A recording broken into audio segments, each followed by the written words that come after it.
Alors, on va parler du fonds que vous gérez, Émeric, c'est Performance Vitae. Alors, tout d'abord, présentez-nous ce fonds donc, de la financière de Champlain. Tout simplement, c'est un fonds santé. C'est un des rares fonds santé européens, donc PEAble, qu'on peut mettre dans un PEA.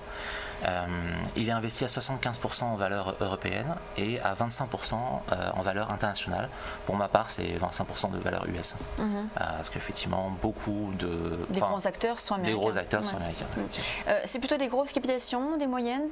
Vous allez même sur des petites? Je vais même, oui, effectivement, sur des petites. Mais justement, je me suis fait une spécialité d'investir dans des dossiers qui ne sont pas encore matures. Et voilà, pour générer plus de performance. Donc essayer de deviner un petit peu les prochains degrés de maturité de certains dossiers qui soient plus petits, un peu plus risqués éventuellement. Mais après, effectivement, c'est mon métier de réduire cette part de risque pour l'investisseur dans mon fonds. Et effectivement, l'idée, voilà, c'est d'essayer de dégager un news flow, un historique de news concernant ces sociétés-là qui va dynamiser le cours tout du long et faire en sorte que chacun soit content de moi de la performance du fonds et puis les clients de pareil de la performance du fonds. Alors ce fonds justement, donc Performance Vitae, vous disiez vous étiez 75% en Europe, 25% aux États-Unis, avec des grosses capilles et des moyennes et voire des petites. Ce secteur de la santé, c'est un secteur qui se concentre beaucoup. On a eu beaucoup de fusions-acquisitions en 2014, près de 150 milliards de dollars sur à la fois les big pharma et les autres entreprises pharmaceutiques. Est-ce que justement vous suivez ces dossiers, ces dossiers qui peuvent être intéressants justement pour investir dans ce secteur? Bien sûr. C'est d'ailleurs une composante de ma stratégie d'investissement dans 80% des dossiers dans lesquels j'investis, en plus d'un aspect au niveau du portefeuille produit, de molécules à développer, les essais cliniques qui vont effectivement bien se développer ou pas. Je joue cette stratégie M&A. Donc effectivement c'est quelque chose que j'ai très présent en portefeuille. J'ai connu quelques succès là-dessus d'ailleurs. Mais voilà. Racontez-nous, expliquez-nous quel type de succès. Je pense notamment quand Gilead a racheté Pharmasset, quand Sanofi a racheté Genzyme, et des dossiers plus petits quand par exemple effectivement Optimer a été racheté, une boîte dans les antibiotiques. Voilà, il y en a toute une liste. Donc voilà, mais au-delà de ça, il n'y a pas que la stratégie M&A, il y a aussi l'annonce de deal que je joue. Effectivement, c'est des événements tous un peu binaires, mais voilà, quand on s'appuie sur une réussite clinique, sur un portefeuille de molécules un petit peu solide, une plateforme technologique solide, et une position cash qui pourrait éventuellement s'améliorer avec le temps, on peut prendre le temps de s'intéresser à ces autres axes dans l'investissement et en fait jouer une approche un peu multicatalyste quand on investit. Alors le fonds Financière Vitae est principalement, en tout cas lors du reporting de décembre, investi sur les laboratoires spécialisés.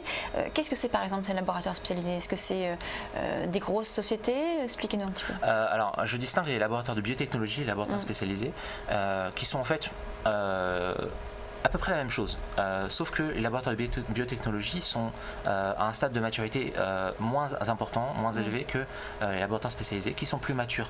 Au point les biotech, c'est plus de la recherche en fait, on va dire. Exactement, c'est plutôt de la recherche un peu brute, avec effectivement des découvertes qui vont ponctuer l'actualité. Mais les laboratoires spécialisés sont des acteurs qui effectivement ne cherchent plus à tout va et se spécialisent dans des domaines thérapeutiques spécifiques, ont une position cash un peu plus importante que la normale et qui effectivement sont plus à même de signer des deals ou de se faire racheter étant donné leur durée de maturité.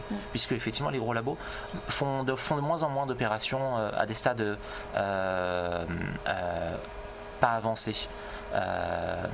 Les gros labos, les grosses pharma ont maintenant tendance à diminuer le risque et à acheter des acteurs de plus en plus matures. On l'a vu, c'est souvent des opérations qui se font en phase 2B voire phase 3, donc très tard dans le cycle de recherche et développement. Alors on le voit là, vous êtes donc essentiellement investi sur la France et les États-Unis. La France par exemple, ce qui est la poche principale principal d'allocation. Qu'est-ce que vous êtes sur toutes les valeurs, par exemple, sur du Sanofi, enfin, dites-nous un petit peu des exemples de titres que vous avez en surtout pas Sanofi. Non. Mais non, mais en fait, déjà, j'investis pas trop dans les pharma. Ensuite, effectivement, Sanofi a quelques nids de poules sur sa route. On l'a vu là dans le passé. On le voit à moyen terme et on le verra à long terme. Il y a beaucoup de produits phares qui vont arriver à expiration en termes brevetaires, donc qui vont être remplacés par des génériques. Donc ça va être une perte de 80% du chiffre d'affaires assez rapidement. Donc pas sur tout l'ensemble du chiffre d'affaires de Sanofi, mais sur les produits concernés. Donc effectivement, il y a un souci pour Sanofi de renouveler son portefeuille produit.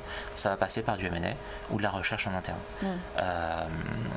Et bon, effectivement, en ce moment, j'ai quelques investissements en France, mais on vit une période un petit peu d'âge d'or français en ce moment, ce qui était tout à fait inhabituel jusqu'à présent. On pourrait voir émerger des gros laboratoires spécialisés comme Actelion, comme Gilead, etc. en France. Ça peut arriver. Et j'ai bon espoir, puisqu'effectivement, il y a des laboratoires qui étaient des laboratoires de biotechnologie qui sont devenus des laboratoires spécialisés récemment. Et de par leur taille et leur position bilancielle. Et enfin, je suis relativement optimiste par rapport à la nouvelle vague française dans la santé notamment. Alors parlez-nous aujourd'hui de vos principales convictions justement sur ce fonds Performance Vitae. D'accord. Court moyen terme, on peut parler, c'est ma principale position, c'est GenFit. Effectivement, l'an dernier, il y a eu une énorme actualité sur GenFit. En fait, fait un produit contre la NASH. C'est un état fibrotique du foie. Donc lié à une prise d'insuline trop longue et répétée, lié à plein d'événements. Et l'an dernier, il y a eu une énorme actualité là-dessus. Beaucoup de laboratoires américains se sont écharpés là-dessus, puisque effectivement aux États-Unis, pour la première fois, cette pathologie a été reconnue comme une pathologie à part entière et non comme un symptôme d'autres maladies. Donc effectivement, mi-mars, il y a une échéance très importante pour GenFit. Où ils montreront une efficacité avant de passer en phase 3. Donc ce sera très intéressant. Et GenFit, c'est une valeur qui est aussi très volatile. Elle est très spéculative. Oui, parce que en fait, elle a connu les... Non, je reprends ce que je viens de dire. En fait, cette valeur-là, tout simplement, a une part retail dans son portefeuille très importante. Et des petits investisseurs aussi qui sont en grand nombre. Ce qui fait que, bon voilà, les gens réagissent. Et puis, c'est un secteur santé un peu technique et beaucoup d'investisseurs effectivement sont là parce qu'on leur a donné un conseil, parce qu'ils ont une bonne perception, parce que c'est français ou quelque chose d'autre. Et peu vont vraiment en profondeur aller éplucher les recherches, les papiers de recherche cliniques, etc. Et donc effectivement, à la moindre news, ils réagissent de manière un peu épidermique et donc très rapidement, très vite, un peu c'est pas la panique, mais c'est dans la précipitation. Donc effectivement, ça peut expliquer ces swings très importants en séance. Mais après, ça va se stabiliser au fur et à mesure. Des investisseurs institutionnels vont rentrer au capital et baisser un petit peu cette part de flottant sur actifs. Voilà, il y a déjà des énormes fonds américains qui se positionnent dans les valeurs françaises. Je pense à Baker Brothers, Orbimed, enfin voilà, il y en a plein. Donc c'est il y a une ère intéressante là. Il y a encore du potentiel en tout cas sur GenFit. Absolument. D'autant plus qu'effectivement il y a une news structurante qui va Intercept au plus haut avant qu'effectivement il y ait des publications cliniques valait 8-9 milliards de capitalisation. GenFit c'est 1 milliard, 1,5 milliard maximum. Donc il y a de la place, surtout dans un contexte un petit peu de re-rating des valeurs françaises et européennes qui valent historiquement beaucoup moins cher, notamment dans la santé, que les valeurs américaines. Si on commence à pricer à l'américaine les valeurs françaises, il y a des choses à faire.